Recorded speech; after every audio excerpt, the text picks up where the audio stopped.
عنده أجر عظيم يا أيها الذين آمنوا إن تتقوا الله يجعل لكم فرقانا ويكفر عنكم سيئاتكم ويغفر لكم والله ذو الفضل العظيم صدق الله العلي العظيم صدق رسول الكريم. அளவிலா கருணையும் இணையிலா கிருபையுடைய அல்லாஹ்வின் திருப்பெயரால் இறை நம்பிக்கை கொண்டவர்களே, உங்களுக்கு வாழ்வு அளிக்கக்கூடியதன் பக்கம் இறை தூதர் உங்களை அழைக்கும் போது அல்லாஹுக்கும் அவனுடைய தூதருக்கும் விரைந்து பதிலளியுங்கள். அல்லாஹ் மனிதனையும் அவனது உள்ளத்தையும் சூழ்ந்து நிற்கின்றான் என்பதையும் சின்னமாக அவனிடமே நீங்கள் ஒன்று திரட்டப்படுவீர்கள் என்பதையும் அறிந்து கொள்ளுங்கள். மேலும் எந்த ஃபித்னாவின் எந்த குழப்பத்தின் தீய விளைவு உங்களில் பாவம் புரிந்தவர்களை தாக்குவதுடன் மட்டும் நின்று விடாதோ அந்த குழப்பத்திலிருந்து தப்பித்து கொள்ளுங்கள். மேலும் திண்ணமாக அல்லாஹ் கடுமையாக தண்டனை அளிப்பவன் என்பதை அறிந்து கொள்ளுங்கள். மேலும் இந்த சந்தர்ப்பத்தை நினைத்து பாருங்கள். நீங்கள் சிறுபான்மையோராய் இருந்தீர்கள், பூமியில் வலிமையற்றவர்களாய் கருதப்பட்டீர்கள், பிற மக்கள் உங்களை இராஞ்சி சென்று விடுவார்களோ என்று நீங்கள் அஞ்சிக் கொண்டிருந்தீர்கள். அப்போது அல்லாஹ் உங்களுக்கு அபயமளித்தான். தனது உதவியின் மூலம் உங்களுடைய கரங்களை வலுப்படுத்தினான். மேலும் அவன் நல்ல பொருட்களிலிருந்து உங்களுக்கு உணவு வழங்கினான். நீங்கள் நன்றி செலுத்தக்கூடும் என்பதற்காக. நம்பிக்கை கொண்டவர்களே, அல்லாஹுக்கும் அவருடைய தூதருக்கும் அறிந்தும் புரிந்தும் வஞ்சனை செய்யாதீர்கள். அறிந்து கொண்டே உங்களுடைய அமானிதங்களில் நம்பிக்கை துரோகம் செய்யாதீர்கள். உங்கள் செல்வங்கள் உங்கள் பிள்ளைகள் உண்மையில் சோதனை பொருட்களை என்பதையும் சின்னமாக அல்லாஹ்விடம் மகத்தான கூலி இருக்கிறது என்பதை அறிந்து கொள்ளுங்கள். இறை நம்பிக்கை கொண்டவர்களே, நீங்கள் அல்லாஹுக்கு அஞ்சி வாழ்ந்தீர்களாயின் உங்களுக்கு சத்தியத்தையும் அசத்தியத்தையும் பிரித்து காட்டக்கூடிய உரைகளை வழங்குவான். மேலும் உங்களுடைய தீமைகளை உங்களை விட்டு நீக்கி விடுவான். மேலும் உங்களை மன்னித்து விடுவான். அல்லாஹ் மாபெரும் அருளுடையனாக இருக்கின்றான். அல்லாஹ் உண்மையை உரைத்தான். அல்ஹம்துலில்லாஹி ரப்பில் ஆலமீன் வஸ்ஸலாத்து வஸ்ஸலாம் அலா ரசூலிஹில் அஷ்ரஃபில் அன்பியாய் முஹம்மது வலி சஹபி அஜ்மயீன். ரப்பி இஷ்ரஹ் லி சத்ரி வயஸ்ஸிர் லி அம்ரி வஹ்லுல் உக்தத்தம் மின் லிசானி யஃப்கஹு கௌலி. கண்ணியத்திற்குரிய அல்லாஹ்வுடைய நல்லடியார்களாகிய ஜமாத் இஸ்லாமி ஹிந்த் இஸ்லாமிய இயக்கத்தின் பொறுப்பாளர்களாகிய உறுப்பினர்கள் ஊழியர்கள் மற்றுமுள்ள உறுப்பினர்கள் ஊழியர்களாகிய சகோதர சகோதரர்கள் அனைவருக்கும் முதற்கண்ணுடைய சலாத்தை தெரிவித்துக் கொள்கிறேன். அஸ்ஸலாம் அலைக்கும் வரஹ்மத்துல்லாஹி வபரகாத்துஹு. அருமையானவர்களே, உங்கள் முன் அருள்மறையாம் திருமறை திருக்குரானிலே சூரத்துல் அன்ஃபால் என்ற பெயருடைய அத்தியாயம் 8 அதில் 24 29 வசனங்கள் வரை ஓதி காண்பிக்கப்பட்டது. அதனுடைய நேரடி மொழிபெயர்ப்பு வாசித்து காண்பிக்கப்பட்டது. இந்த அத்தியாயம் அல்லாஹ் தஆலா மதீனாவிலே ஹிஜ்ரி 2ஆம் ஆண்டு பத்ரு போர் நடந்ததுக்கு பிறகு அந்த பத்ரு போரை பற்றி விமர்சனமாகத்தான் இந்த அத்தியாயம் இருக்குது. அந்த பத்ரு போருக்கு பிறகு முஸ்லீம்களுடைய அந்த சஹாபா பெருமக்களிடம் நல்ல ஒழுக்க மாண்புகள் இன்னும் சில குறைகள் இருந்ததை சீர்திருத்தி இன்னும் சிறந்த ஒழுக்க மாண்புடையவர்களாக ஆக வேண்டும் என்பதற்காக அல்லாஹ் தஆலா நாம் எடுத்துக்கொண்டுள்ள இந்த வசனத்திலே அறிவுரை கூறுகின்றான். மிகச்சிறந்த ஒழுக்க மாண்புடையவர்களாக ஆக வேண்டும் என்பதற்காகவே இந்த அறிவுரை. சத்தியத்திற்கும் அசத்தியத்திற்கும் இடையிலான அந்த போராட்டத்தில் வெற்றி பெறுவதற்கு மிகச்சிறந்த ஒழுக்க மாண்புடையவர்களாக இருந்தாலே வெற்றி பெற முடியும் என்பது வரலாறு நிரூபித்து காண்பித்திருக்கிறது. சஹாபா பெருமக்களும் அந்த மாதிரி ஒழுக்க மாண்புடையவர்களாகவே வாழ்ந்து அவர்கள் அதை உன்னதமான அல்லாவே குரானிலே ஹைரே உம்மத் என்று சிறப்பித்து சொல்லக்கூடிய அளவுக்கு அவங்க உன்னதமான சமுதாய மக்களாக ஆனாங்க இல்லையா? பார்ப்போம். நம்ம இப்போ வருவோம், இந்த வசனங்களுக்கு வருவோம். இறை நம்பிக்கை கொண்டவர்கள் யா அய்யுஹல்லதீன ஆமனூ அப்படின்னு அல்லாஹ் கூப்பிட்றானா குரானிலே பல இடங்களிலே அதிகமான இடங்களில் யா அய்யுஹல்லதீன ஆமனுன்னு சொல்லிட்டு அறிவுரையும் சொல்கிறான், எச்சரிக்கையும் செய்கிறான், அவனுடைய கட்டளைகளையும் நமக்கு கொடுத்துருக்குறான் இல்லையா? யா அய்யுஹல்லதீன ஆமனுனா ஈமான் கொண்டவர்களேனா நாம் என்ன செய்யணும்? நிமிர்ந்து உட்கார்ந்து அல்லாஹ் என்ன சொல்கின்றான், என்ன அறிவுரை கூறுகின்றான், என்ன எச்சரிக்கை செய்கின்றான், என்ன கட்டளையிடுகின்றான் என்பதை நம்ம கவனமாக கேட்கக்கூடியவர்களாக இருக்கணும். கேட்டு வாழ்க்கையை செயல்படுத்தக்கூடியவர்களாக இருக்க வேண்டும். அப்படித்தான் அன்னை சஃபியா ரலியல்லாஹு அன்ஹு அவங்களுடைய வீட்டில் அவங்களுடைய பணிப்பெண் அவங்களுக்கு தலைவாரி கொண்டிருக்கிறாங்க. அப்போ ஸல்லல்லாஹு அலைஹி வஸல்லம் மஸ்ஜிதி நபவியில் யா அய்யுஹல்லதீன ஆமனுங்கிற அந்த இறைவசனத்தை ஓதுறதை காதில் வாங்குறாங்க. காதில் வாங்கின உடனே சொல்கிறாங்க பணிப்பெண்கிட்ட, நீ என்னை விடு, அல்லாவுடைய தூதர் என்னை அழைக்கிறார்னு சொல்கிறாங்க. அப்போ அந்த பணிப்பெண் சொல்கிறாங்க, அல்லாவுடைய தூதர் ஓதி கொண்டிருக்கிறாருமா, திருக்குரான் வசனம் ஓதுறாங்கம்மா, உங்களை கூப்பிடலாமாங்கிறாங்க. இல்லை யா அய்யுஹல்லதீன ஆமனுன்னு கூப்பிட்றாங்க. நான் ஈமான் கொண்டவர்கள் ஒருத்தி தானே, விட நான் போகணும்னு சொல்லிட்டு உடனுக்குடனே அவங்க போய் அங்கே செவிமடுக்கக்கூடியவர்களாக இருந்திருக்கிறாங்க. நாம் எப்படி இருக்கிறோம்? நாமளும் என்ன செய்யணும், கவனமாக செய்யுமெடுத்து கேட்டு அது வாழ்க்கையில் நடைமுறைப்படுத்தக்கூடியவர்களாக இருக்கணும். இந்த குறிப்பாக இந்த வசனத்திலே அல்லாஹ் தஆலா யா அய்யுஹல்லதீன ஆமனுன்னு கூப்பிடுறது ஈமான் கொண்டவர்களை மட்டும் அவன் கூப்பிடலை. முன்பின் வசனங்களை கவனித்து பார்க்கும் பொழுது நயவஞ்சகர்களையும் அரைகுறை ஈமான் கொண்டவர்களையும் பரிபூர்ண ஈமான் கொண்டவர்களை இணைத்து தான் அல்லாஹ் தஆலா என்ன சொல்கிறான், இந்த வசனத்தில் யா அய்யுஹல்லதீன ஆமனுன்னு கூப்பிட்டு இந்த அறிவுரைகளை எல்லாம் சொல்கிறான். நயவஞ்சகர்களையும் கூப்பிட்டு அறிவுரை சொன்னால் ஏற்றுக்குருவாங்களா? அதை அவர்கள் இழிவாக கருதுவார்கள், ஏற்றுக்கிறதுக்கு வாய்ப்பு இருக்காது. ஆனால் பரிபூர்ண ஈமான் கொண்டவர்கள் அது கேட்கும் பொழுது எச்சரிக்கையாக இருந்துக்குறாங்க இல்லையா? அதற்காகவே அல்லாஹ் தஆலா பொதுவாகவே எல்லாரையும் உள்ளடக்கிய யா அய்யுஹல்லதீன ஆமனுன்னு கூப்பிட்டு என்ன சொல்கிறான், உங்களுக்கு வாழ்வு அளிக்கக்கூடியதன் பக்கம் இறை தூதர் உங்களை அழைக்கும் போது அல்லாஹுக்கும் அடி தூதருக்கும் விரைந்து பதில் அளியுங்கள். வாழ்வு அளிக்கக்கூடியதன் பக்கம் என்பதற்கு விரிவுரையாளர்கள் என்ன சொல்கிறாங்கன்னா, இஸ்லாம். ஸல்லல்லாஹு அலைஹி வஸல்லம் அவர்களை அல்லாஹ் தஆலா எதற்காக அனுப்பினான்? அல்லாஹ்வின் பக்கம் மக்களை அழைப்பதற்காக, மக்களை சீர்திருத்தம் செய்வதற்காக அல்லாஹ் தஆலா அவர்களை அனுப்பினான். அப்போது அல்லாஹ்வின் பக்கம் மக்களை அழைப்பதற்காக, மக்களை சீர்திருத்தம் செய்வதற்காக அல்லாஹ்வுடைய தூதரை அல்லாஹ் தஆலா அனுப்பியிருக்கும் பொழுது, அவர்கள் அழைக்கும் பொழுது அவர்கள் நம்மையும் அவருடைய பணியில் இணைத்துக் கொள்வதற்காகவே இணைந்து பணி செய்ய வேண்டும், அல்லாஹ்வுடைய பணி செய்ய வேண்டும் என்பதற்காக அழைக்கிறார்கள் என்பதால் நாம் விரைந்து பதில் அளிக்க வேண்டும். விரைந்து பதில்ங்கிறது சும்மா வார்த்தையால் இல்லை, செயலால், கீழ்ப்படிதலால். அதான் விரைந்து பதில் அளிப்பது. உடனுக்குடன் கேட்ட உடனேயே இதற்கு முந்தைய வசனங்களை பார்க்கும் பொழுது நயவஞ்சகர்கள் என்ன செய்கிறாங்க, செவியேற்றோம் ஆனால் செவியேற்காத மாதிரி, அந்த மாதிரி இல்லாமல் உடனுக்குடனே கீழ்ப்படிதல். அதுதான் விரைந்து பதில் அளிப்பது. சொல்லால் கிடையாது, செயலால் உடனே கீழ்ப்படிவது அப்படின்னு சொல்லி விரிவுரையால் சொல்கிறாங்க. அல்லாஹ் மனிதனையும் அவனது உள்ளத்தையும் சூழ்ந்து நிற்கிறான் என்பதையும் திண்ணமாக அவனிடமே நீங்கள் ஒன்று திரட்டப்படுவீர்கள் என்பதையும் அறிந்து கொள்ளுங்கள். அல்லாஹ்வுடைய தூதர் அழைக்கும் பொழுது அழைக்கப்படுபவர்களுடைய உள்ளம் எப்படிப்பட்டதாக இருக்கிறது, அவர்கள் என்ன சிந்தனை எண்ணுகிறார்கள், உடனுக்குடனே ஸல்லல்லாஹு அலைஹி வஸல்லம் அவர்களுக்கு கீழ்ப்படியணும்னு நினைக்கிறாங்களா, இல்லை வேறு மாதிரி நினைக்கிறாங்களா அப்படிங்கிற எண்ணங்கள் அல்லாஹ்வுக்கு அறிந்தவனாக இருக்கின்றான். அல்லாஹ் அறிந்தவனாக இருக்கின்றான். நபி ஸல்லல்லாஹு அலைஹி வஸல்லம் அன்னை உம்மு ஸலமா ரலியல்லாஹு அன்ஹா சொல்கிறாங்க, அல்லாஹ்வுடைய தூதர் ஸல்லல்லாஹு அலைஹி வஸல்லம் அடிக்கடி யா முகல்லிபல் குலூப் சபித் கல்பி அலா தீனிக்க என்ற துஆவை கேட்கக்கூடியவர்களாக இருந்தார்கள். உள்ளங்களை புரட்டுபவனே, என்னுடைய உள்ளத்தை உன்னுடைய தீனில் நிலைத்திருக்க செய்வாயாக. அப்போ நான் கேட்குறேன், அல்லாஹ்வுடைய தூதர் உள்ளங்கள் புரளுமான்னு கேட்டேன். ஆம், அல்லாஹ்வுடைய 2 விரல்களுக்கிடையில் மூமினுடைய உள்ளம் இருக்கிறது, அவன் நினைத்தால் இப்படியும் புரட்டான் அப்படியும் புரட்டுவான் என்று அல்லாஹ்வுடைய தூதர் பதில் சொன்னார்கள் என்று அன்னை உம்மு ஸலமா ரலியல்லாஹு அன்ஹா அறிவிக்கிறாங்க. அப்போ நாம் என்ன செய்யணும், நாமளும் தினம் இந்த துஆவை கேட்கக்கூடியவர்களாக இருக்கணும். அருமையான சகோதரிகளே, இப்போ மேலே முன்னையும் பின்னையும் உள்ள வசனங்களை பார்க்கும் பொழுது நயவஞ்சகர்களுக்காக வேண்டி அல்லாஹ் தஆலா சொல்லி காண்பிக்கிறான். அப்படிங்கும் பொழுது நம்முடைய உள்ளத்தில் அல்லாஹ்வுடைய தூதருடைய அந்த அழைப்புக்கு பதில் சொல்லாமல் இருந்தாலே, உடனுக்குடனே கீழ்ப்படியாமல் இருந்தாலே அது என்னது, நயவஞ்சகம். அது நயவஞ்சகம். அப்போ அந்த நயவஞ்சகம் இல்லாமல் நம்மை பாதுகாத்து கொள்வதற்காக வேண்டி 2 விஷயங்களை நம்ம பசுமையாக மனதில் இருத்தி கொள்ள வேண்டும். முதலாவதாக என்னென்னா, அல்லாஹ் நம்ம உள்ளத்தில் எண்ணுகின்ற எண்ணங்களை, நம்முடைய கற்பனைகளை, நம்முடைய ஆசைகளை, நம்முடைய குறிக்கோள்களை எல்லாம் அறிந்தவனாக இருக்கின்றான். எதையுமே அவன்கிட்ட நம்ம மறைக்க முடியாது. இரண்டாவதாக என்னன்னு கேட்டிங்கன்னா, அல்லாஹு தஆலா அவன்தான் நம்மை படைத்தான். நம்முடைய வாழ்வு முடிந்ததுக்கப்புறம் இங்கே நாம் அவன்கிட்ட தான் போய் சேர வேண்டியவர்களாக இருக்கிறோம். நம்முடைய வாழ்க்கையில் ஒவ்வொரு விஷயத்துக்கும் அவனும் பதில் சொல்ல வேண்டியவர்களாக இருக்கிறோம். அப்படிங்கிற இந்த 2 விஷயங்களையும் நாம் பசுமையாக மனதில் இருத்தி கொண்டு நாம் செயல்படும் பொழுது நம்முடைய உள்ளத்தை இன்ஷா அல்லாஹ் நயவஞ்சகத்திலிருந்து பாதுகாத்து கொள்ள முடியும்.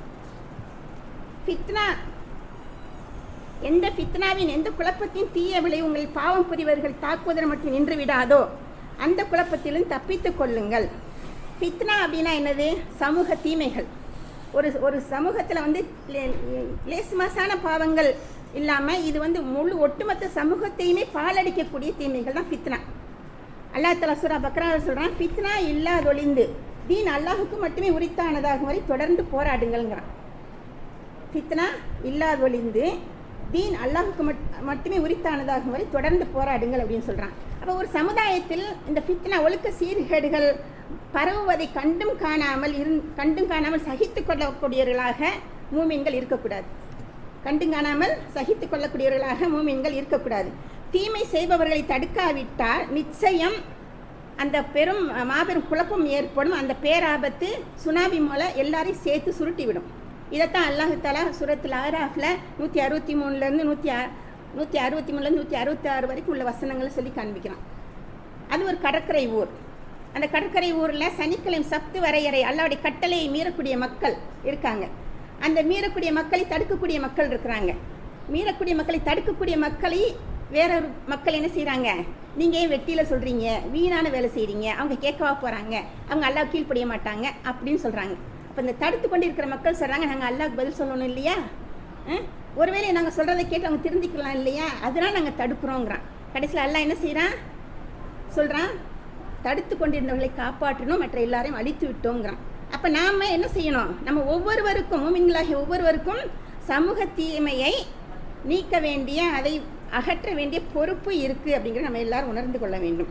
அருமையான சகோதரிகளே, பாருங்கள் எந்த அளவுக்கு நம்ம ஒவ்வொருவரும் அந்த பொறுப்பை நிறைவேற்ற முடியும் அப்படின்னு சொல்லிட்டு பார்த்தா ஸல்லல்லாஹு அலைஹி வஸல்லம் சொல்கிறாங்க, அன்றா மின்கும் முன்கரம் ஃபல் யுஐயிருஹு பியதிஹி ஃபஇல்லம் யஸ்ததி ஃபபிலிசானிஹி ஃபஇல்லம் யஸ்ததி ஃபபிகல்பிஹி ذلك அவ்ஃபுல் ஈமான்.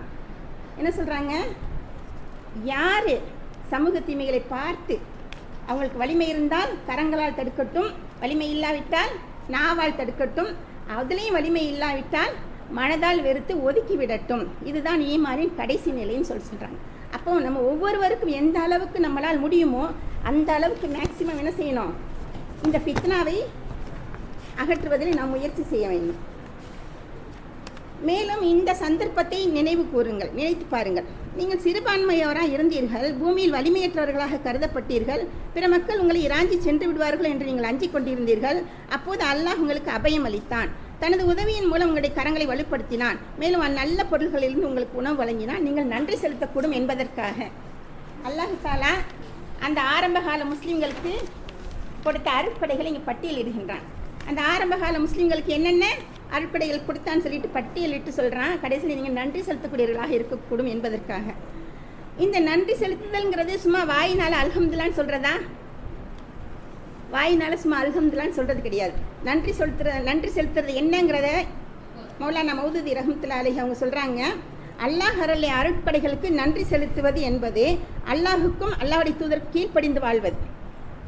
இரண்டாவது விஷயம், அல்லாஹ்வுடைய தூதர் விட்டு சென்ற லட்சிய பணியை தூய்மையான எண்ணத்தோடு அல்லாஹுக்காகவே என்ற சிந்தனையோடு அர்ப்பணிப்பு உணர்வோடு செய்வது. மூன்றாவதாக, அல்லாஹ்வுடைய பணி செய்யும் போது ஏற்படுகின்ற ஏச்சுக்கள், பேச்சுக்கள், இழப்புகள், துன்ப துயரங்கள் எல்லாவற்றையும் துணிவுடன் எதிர்கொள்வது, அல்லாஹ்வுக்காகவே எதிர்கொள்வது. நான்காவதாக, அல்லாஹ்வுடைய பணியில் ஈடுபடுவதற்கு முன்பும் நமக்கு பல துன்பங்கள் வந்தது, அந்த துன்பங்களை அல்லாஹ் தஆலா எப்படி அகற்றினானோ அதே மாதிரி இப்போது அவனுடைய பணியில் ஈடுபடும் பொழுது நமக்கான பொறுப்பை அவன் ஏற்றுக்கொள்கின்றான் என்று உறுதியாக நம்புவது. இந்த 4 விஷயங்களும் தான் நன்றி செலுத்துவதுங்கிறதுக்கான அர்த்தம்னு மௌலானா மௌதூதி ரஹ்மத்துல்லாஹி அலைஹி அவங்க சொல்லி காண்பிக்கிறாங்க. அருமையான சகோதரிகளே, பாருங்கள் அடுத்த வசனத்தில் அல்லாஹ் என்ன சொல்கிறான், அல்லாஹுக்கும் அவனுடைய தூதருக்கும் அறிந்தும் புரிந்து வஞ்சனை செய்யாதீர்கள், உங்களுடைய அமானிதங்களில் அறிந்து கொண்டே நம்பிக்கை துரோகம் செய்யாதீர்கள் அல்லாஹ் தஆலா சொல்லி காண்பிக்கிறான். வஞ்சனைனா துரோகம். நாம் அல்லாஹ்வுக்கும் அல்லாஹ்வுடைய தூதருக்கும் ஒரு வாக்குறுதி கொடுத்துட்டு அந்த வாக்குறுதிக்கு மாற்றமாக நடந்தால் என்னது, அதுதான் வஞ்சனை. நம்ம ஒவ்வொரு நாளும் 5 வேளைகள் அல்லாஹ்ட்ட வாக்குறுதி கொடுக்குறோமா? எப்போ கொடுக்குறோம்? தொழுகையில் அத்தஹியாத்தில் கொடுக்குறோம்.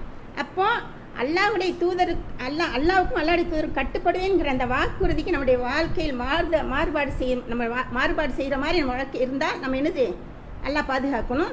அது வஞ்சனை என்பதாக அர்த்தம். அல்லாஹ் பாதுகாக்கணும். அறிந்து கொண்டே உங்களுடைய அமானிதங்கள் நம்பிக்கை துரோகம் செய்யாதீர்கள்னு அல்லாஹ் தஆலா இங்கே சொல்லி காண்பிக்கிறான். அமானிதங்கள் அப்படின்னா என்ன அப்படின்னு பார்க்கும் பொழுது, அல்லாஹ் தஆலா மனிதர்களாகிய நமக்கு சில உரிமைகள் கடமைகளை கொடுத்துருக்குறான். அது அல்லாஹ்வுக்கு செய்யக்கூடிய உரிமைகளாக இருக்கட்டும், மற்ற மனிதர்களுக்கு செய்யக்கூடிய உரிமைகளாக இருக்கட்டும், நமக்கு நாமே செய்து கொள்ளக்கூடிய கடமைகள் உரிமைகளாக இருக்கட்டும், மற்ற ஒரு தனிப்பட்ட ரீதியிலும் சரி கூட்டு ரீதியிலும் சரி செய்யக்கூடிய உரிமைகள் கடமைகள், இதில் குறைபாடு செய்வது தான் அமானிதங்களில் மோசடி செய்வது. நம்பி ஒப்படைக்கப்பட்ட யார் மூலமாவது யார்கிட்டமா நம்பி ஒப்படைக்கப்பட்ட அந்த பொருளை மோசடி செய்வதும் அமானிதம் மோசடி செய்வது தான். அதே மாதிரி நம்பி ஒப்படைக்கப்பட்ட பொறுப்பு சரிவரை நிறைவேற்றாவிட்டாலும் அதுவும் என்னது, அம்மானிதத்தில் மோசடி செய்வது தான். அப்போ நாம் என்ன செய்யணும்? அல்லாஹ் தஆலா இங்கே சொல்கிறான், நம்மளை கடுமையாக எச்சரிக்கிறான். நீங்கள் அறிந்து கொண்டே உங்களுடைய அம்மானிதங்கள் நம்பிக்கை துரோகம் செய்யாதீர்கள் அப்படின்னு சொல்லி காண்பிக்கிறான். இன்னொரு விஷயமும் மௌலானா மௌதூத் சொல்லி காண்பிக்கிறாங்க. பொறுப்புகளை சரிவர நிறைவேற்றும் தகுதி இருந்தும், சரியான அந்த தகுதி இருந்தும் ஆற்றல் இருந்தும் அந்த பொறுப்பை நிறைவேற்றாமல் இருப்பதுங்கிறது ஒரு நம்பிக்கை துரோகம்னு சொல்கிறாங்க. நம்பி ஒப்படைக்கப்பட்ட அந்த பொறுப்பை செய்யக்கூடிய தகுதியும் ஆற்றலும் இருந்தும் அந்த பொறுப்பை சரிவரை நிறைவேற்றாமல் இருக்கிறதும் என்ன சொல்கிறாங்க, நம்பிக்கை துரோகம்னு சொல்லி சொல்கிறாங்க. இரண்டாவது பாருங்கள், பொறுப்பை சரிவர நிறைவேற்றும் தகுதியும் ஆற்றல் இல்லாதவர்களிடம் பொறுப்பை ஒப்படைப்பதும் அமானிதத்தில் மோசடி செய்வதுங்கிறாங்க. இப்போ இந்த இடத்துல தலைவர்களாக இருக்கக்கூடியவர்களுக்கும் ஒரு எச்சரிக்கை இருக்குது, பொறுப்பை ஒப்படைக்கப்பட்ட அவங்க கீழே வேலை செய்யக்கூடியவர்களுக்கும் எச்சரிக்கை இருக்குங்கிறத நம்ம புரிஞ்சுக்கிறோம். அருமையான சகோதரிகளே, பாருங்கள், இந்த அமானிதத்தில் மோசடி செய்வது, இந்த அல்லாஹ்வுக்கும் அல்லாஹ்வுடைய தூதருக்கும் வஞ்சனை செய்வது, இதெல்லாம் எதனால் ஏற்படுகின்றது அப்படிங்கிறது அடுத்த வசனம். உங்களுடைய செல்வங்களும் உங்களுடைய பிள்ளைகள் உங்களுடைய உண்மை சோதனை பொருள்களை என்பதையும் திண்ணமாக அல்லாஹ்விடம் மகத்தான கூலி இருக்கிறது என்பதை அறிந்து கொள்ளுங்கள். அல்லாஹ்வுக்கு கீழ்ப்படிபவர்களாக இருக்கிறோமா, அல்லாஹ்வுடைய தூதருக்கு பின்பற்றக்கூடியவர்களாக இருக்கிறோமா அப்படிங்கிறது ஒரு சோதனைனா, அந்த சோதனையிலையும் நமக்கு பெரும் சோதனையாக இருக்கிறது என்னன்னா நம்மளுடைய பிள்ளைகளும் நம்மளுடைய அல்லாஹ் நமக்கு கொடுத்துருக்கின்ற அந்த செல்வங்களும். இந்த பிள்ளைகளும் செல்வங்களும் நமக்கு ஒரு தேர்வுத்தாளாகத்தான் இருக்கின்றது, தேர்வுத்தாளாக தான் இருக்கின்றது. என்ன மாதிரியான ஒரு தேர்வுத்தாள் அப்படின்னு சொல்லி பார்த்தீங்கன்னாக்கும், உண்மையில் நம்மை மதிப்பீடு செய்வதற்காகவே எந்த அளவுக்கு நாம் கடமைகளை நிறைவேற்றுகின்றோம், நாம் அந்த செல்வங்களை அல்லாஹ் நமக்கு கொடுத்த அந்த செல்வங்களை அல்லாஹ் விரும்பிய வழியில் செலவழிக்கிறோமா, இல்லை வீண் விரயம் செய்கிறோமா, அல்லாஹ்வுக்கு மாற்றமான வகையில் செலவழிக்கிறோமா, அந்த குழந்தைகளை அல்லாஹ்வுடைய நேசர்களாக வளர்க்குறோமா, இல்லை அல்லாஹ்வுக்கு எதிரியாக வளர்க்குறோமா. சோதனை நம்மை அந்த மாதிரியான ஒரு சோதனை தான் நமக்கு.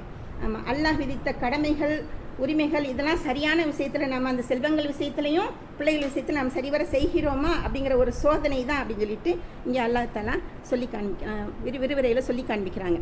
அருமையான சகோதரிகளே, உண்மையிலேயே இது இந்த வசனங்கள், இந்த 2 வசனங்கள் யார் விஷயத்தில் இறக்கப்பட்டது அப்படின்னு சொல்லி பார்க்கும் பொழுது ஹாத்திப் பின் அபி பல்தா ரலியல்லாஹு அன்ஹு அவங்க விஷயத்தில் இறக்கப்பட்டதுன்னு வரலாற்றில் நம்ம பார்க்குறோம். அவங்க அந்த வரலாற்றில் இறக்கப்பட்ட அந்த விஷயம்லாம் அவங்களுக்கு தெரியும் இல்லையா.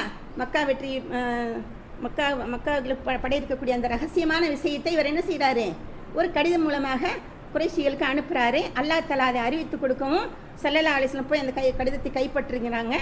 ஏன் அப்படி செஞ்சார் அப்படின்னா, அவருடைய மனைவி பிள்ளைகள் மக்காவில் இருக்காங்க, அதற்காக அவர் அப்படி செய்தார் அப்படிங்கிறத நம்ம வரலாற்றில் நம்ம பார்க்குறோம். அப்போ அல்லாஹ்வுடைய தூதருக்கு மாறு செய்வதற்கு எது தூண்டுகிறது, இந்த பிள்ளைகள் மனைவி மக்களுடைய மீது உள்ள நேசம். அதான் அனஸ் ரலியல்லாஹு அன்ஹு அவங்க அறிவிக்கிறாங்க, என் உயிர் யார் கைவசம் உள்ளதோ, அல்லாஹ் தஆலா கூறுகிறார், அல்லாஹ்வுடைய தூதர் கூறுகிறார்கள், என் உயிர் யார் கைவசம் உள்ளதோ அவன் மீதானையாக உங்களில் ஒருவருக்கு அவருடைய பிள்ளைகள், பெற்றோர், செல்வம் மற்ற மக்கள் அனைவரையும் விட நான் நேசத்திற்குரியனாக ஆகாதவரை அவர் இறை நம்பிக்கையாளராக மாட்டார். புகாரி முஸ்லிமில் பதியப்பட்ட இந்த ஹதீஸ் ஒரு மூமினாக இருப்பதற்கு அடிப்படையான விஷயத்தை குறிப்பிடுகிறது என்பதை நாம் புரிந்து கொள்ள வேண்டும். நமக்கு நம்முடைய பிள்ளைகள், நம்முடைய செல்வங்கள், நம்முடைய பெற்றோர், இவங்க எல்லாத்தையும் விட யார் நேசத்துக்குரியவர்களாக இருக்கணும், அல்லாஹும் அல்லாஹ்வுடைய தூதரும் தான் அப்படிங்கிறத நம்ம புரிஞ்சுக்கிறோம். அருமையானவர்களே, இறை நம்பிக்கை கொண்டவர்களே, நீங்கள் அல்லாஹுக்கு அஞ்சி வாழ்ந்தீர்களாயின் உங்களுக்கு சத்தியத்தையும் அசத்தியத்தையும் பிரித்து காட்டக்கூடிய உரைகளை வழங்குவான். மேலும் உங்களுடைய தீமைகளை உங்களை விட்டு நீக்கி விடுவான். மேலும் உங்களை மன்னித்து விடுவான். அல்லாஹ் மாபெரும் அருளுடையவனாக இருக்கின்றான். கடைசி வசனத்தில் பாருங்க, இந்த உலக வாழ்க்கையில் இறையச்சத்தோடு வாழ்ந்தால், அல்லாஹ்வுடைய திருப்தியை பெற்றுக்கொள்ள வேண்டும் என்று நம் உள்ளம் விரும்பினால் என்ன கொடுக்குறதா சொல்கிறான்ல, நன்மை எது தீமை எது என்று பிரித்து காட்டக்கூடிய உரைகளை வழங்குகிறேன்னு சொல்லி சொல்கிறான். அதாவது சத்தியம் எது அசத்தியம் எது என்று பிரித்தெறியக்கூடிய ஒரு ஆற்றலை அல்லாஹ் தஆலா நமக்கு கொடுப்பானா. அல்லாஹ்வுக்கு அஞ்சி வாழ்ந்தால், இறையச்சத்தோடு இந்த உலகத்தில் வாழ்ந்தால் என்ன கொடுக்குறேன், வாக்குறுதி. இது அல்லாஹ்வுடைய வாக்குறுதிமா. இறையச்சத்தோடு இந்த உலகத்தில் வாழ்ந்தால் அல்லாஹ் நமக்கு என்ன கொடுக்குறேங்கிறான், சத்தியம் எது அசத்தியம் என்று பிரித்து பார்க்கக்கூடிய, போலி எது அசல் எது, நன்மை எது தீமை எது அப்படின்னு சொல்லிட்டு பிரித்து பார்க்கக்கூடிய ஒரு ஆற்றலை அல்லாஹ் தஆலா நம்மளுக்கு கொடுக்கின்றான் அப்படின்னு சொல்லிட்டு சொல்கிறாங்க. ஆமாம், பாருங்கள், எந்த விஷயம் நாம் செய்யக்கூடிய எந்த விஷயம் அல்லாஹ்வுடைய கோபத்தை தோண்டக்கூடியது, எந்த விஷயம் அல்லாஹ் திருப்திப்படுத்தக்கூடியது அப்படிங்கிற ஒரு பிரித்து அறியக்கூடிய ஒரு ஆற்றலையும் கொடுப்பான் அப்படின்னு சொல்கிறாங்க. பாருங்கள் அருமையானவர்களே, இதே கருத்தை உடைய வசனம் பார்த்தீங்கன்னா 57வது அத்தியாயத்தில் 28வது வசனம் சூரா ஹதீத். இறை நம்பிக்கை கொண்டோரே, அல்லாஹுக்கு அஞ்சுங்கள், அவனுடைய தூதர் ஸல்லல்லாஹு அலைஹி வஸல்லம் அவர்களின் நம்பிக்கையும் கொள்ளுங்கள். அல்லாஹ் உங்களுக்கு தன் கருணையிலிருந்து 2 மடங்கை வழங்குவான், மேலும் உங்களுக்கு ஒளியையும் வழங்குவான். அந்த ஒளியில் நீங்கள் நடந்து செல்வீர்கள், உங்கள் பாவங்களை மன்னிப்பான். அல்லாஹ் பெரிதும் மன்னிப்பவனாகவும் கருணை புரிபவனாக இருக்கின்றான். சூரா ஹதீத்லேருந்து 28வது வசனத்தில் என்ன சொல்கிறான்? அல்லாஹ் கஞ்சி வாழ்ந்தால், அல்லாஹ்வுடைய தூதர் அவர்கள் மீது நம்பிக்கையும் கொண்டால் என்ன சொல்கிறான்? கருணையிலிருந்து 2 மடங்கு வழங்குகிறேன் அப்படின்னு சொல்கிறான். அதோடு ஒளியையும் வழங்குவான்னு சொல்கிறான். அருமையான சகோதரிகளே, 6 வசனங்கள் நம்ம பார்த்தோம். இந்த 6 வசனங்களில் இதில் இறை நம்பிக்கையாளர்களுக்கு எச்சரிக்கையாக நாம் இந்த மாதிரிலாம் இருக்கக்கூடாது. எந்த மாதிரிலாம்? அல்லாஹ்வுடைய தூதர் அழைக்கும் பொழுது பதிலளிக்காமல் விரைந்து கீழ்ப்படியக்கூடியவர்களாக இருக்க வேண்டும் அப்படிங்கிறது அது ஒரு விஷயம். 2வது, சமூகத்திலே குழப்பங்கள், ஃபித்னா, சமூக சீர்கேடுகளுக்கும் கண்டும் காணாமல் இருக்கக்கூடாது அப்படிங்கிற ஒரு விஷயம். ஒவ்வொருத்தருக்கும் மூமினான ஒவ்வொருத்தருக்கும் அதில் பொறுப்பு இருக்குது. நம்மால் எந்த அளவுக்கு மேக்ஸிமம் முடியுமோ அந்த அளவுக்கு அந்த சமூக தீமை அகற்றுவதற்கு நம்ம போராட வேணும் அப்படிங்கிற விஷயம். 3வதாக, அல்லாஹ் நமக்கு கொடுத்த அருட்கொடை, அதற்காக நன்றி செலுத்தக்கூடியவர்களாக இருக்க வேண்டும் என்பது. அந்த நன்றி செலுத்துதல் என்னங்கிறதையும் நம்ம பார்த்தோம். அல்லாஹ்வுக்கு கீழ்ப்படுகிறது. அப்புறம் 4 விஷயங்கள் நம்ம சொல்லியிருக்கிறாங்க இல்லையா? அல்லாஹ்வுக்கு கீழ்ப்படுகிறது. 2வது, அல்லாஹ்வுடைய பணி செய்யும் பொழுது முழு அர்ப்பணிப்போட அல்லாஹ்வுக்காக என்ற எண்ணத்தோடு செய்வது. 3வது, அந்த பணி செய்யும் போது எந்த ஒரு பேச்சு என்ன துன்பம் வந்தாலும் அதை அல்லாஹ்வுக்காக வேண்டி பொறுத்து கொண்டு கடைசி மூச்சு வரைக்கும் அயராமல் செய்வேங்கிற உறுதியோடு அந்த பணியை செய்வது. 4வதாக ஒரு விஷயம் சொன்னேன். நமக்கு இதுக்கு முன்பும் அல்லாஹ்வுடைய பணி செய்வதற்கு முன்பும் நம்மளுக்கு துன்பங்கள் வரதான் செஞ்சது. அப்போ அல்லாஹ் பாதுகாத்தான் இல்லையா? அப்போ அவனுடைய பணி செய்யும்போது பாதுகாக்க மாட்டானா? கண்டிப்பாக பாதுகாப்பாங்கிற ஒரு தவக்கலோடு நம்ம பணி செய்கிறது. இந்த நன்றி செலுத்துறதுங்கிறது பார்த்தோம். நம்ம இந்த அல்லாஹ்வுடைய பணி செய்வதற்காக நாம் என்ன செய்யக்கூடாது? அந்த செய்வதை விட்டு திரும்புவது, பின்வாங்குவது என்னது? வஞ்சனை செய்வது தான். அல்லாஹ்வுடைய பணி செய்வதற்காக முன் வந்திருக்கிறோம், அதை விட்டு அந்த பணியை செய்வதற்கு பின்வாங்குவது என்னது? வஞ்சனை செய்வதுதான். நம்ம அதிலிருந்து பாதுகாத்துக்கணும். நம்ம அம்மாடித பொறுப்புங்கிறது ஒப்படைக்கப்பட்டால் என்ன செய்யணும்? அதை சரிவர மேக்சிமம் எந்த அளவுக்கு நம்மளால் முடியுமோ அந்த அளவுக்கு அந்த பொறுப்பை சரிவர நிறைவேற்றக்கூடியவர்களாக நம்ம இருக்கணும். இதில் இருந்து, இந்த பணியிலிருந்து நம்மை தடுக்கக்கூடிய விஷயங்கள் என்னன்னா, நம்முடைய குடும்பத்தினர் தான் சோதனை அப்படிங்கிறாங்க. நம்முடைய பிள்ளைகள், நம்முடைய செல்வங்கள், இதுதான் வியாபாரம், கொடுக்கல் வாங்கல், நம்முடைய பிள்ளைகள், செல்வங்கள், இதுதான் சோதனைங்கிறாங்க. அவை அல்லாஹ்வுடைய பணி செய்வதை விட்டு நம்மை தடுக்கக்கூடாது அப்படிங்கிற ஒரு படிப்பினை. கடைசியாக எல்லாமே, ஒவ்வொரு விஷயமுமே நாம் படைச்சது, நம்ம படைச்சதே எதற்காக? அவனுடைய அடிமைகள், அவனுடைய அடிமையாக வாழ்வதற்காகத்தான் அப்படிங்கிற எண்ணத்தோடு, இறையச்சத்தோடு நாம் வாழ வேணும் அப்படிங்கிறது அந்த கடைசி வசனம். அப்படி வாழ்ந்தால் என்ன கொடுக்குறேங்கிற அதெல்லாம் சொல்லிட்டான். அல்ஹம்துலில்லாஹ். பாருங்கள், அல்லாஹ்வுடைய இறையச்சத்தோடு வாழ்ந்து அல்லாஹ்வுடைய திருப்தியை பெற்று அல்லாஹ்வுடைய மன்னிப்பையும் மாபெரும் மகத்தான் அவனுடைய அருளையும் பெற்றுக்கொள்ள அல்லாஹ் தஆலா நாம் அனைவரும் கிருபை செய்வானாக. ஆமீன். வாஹித் தவானா அனில் ஹம்துலில்லாஹ்.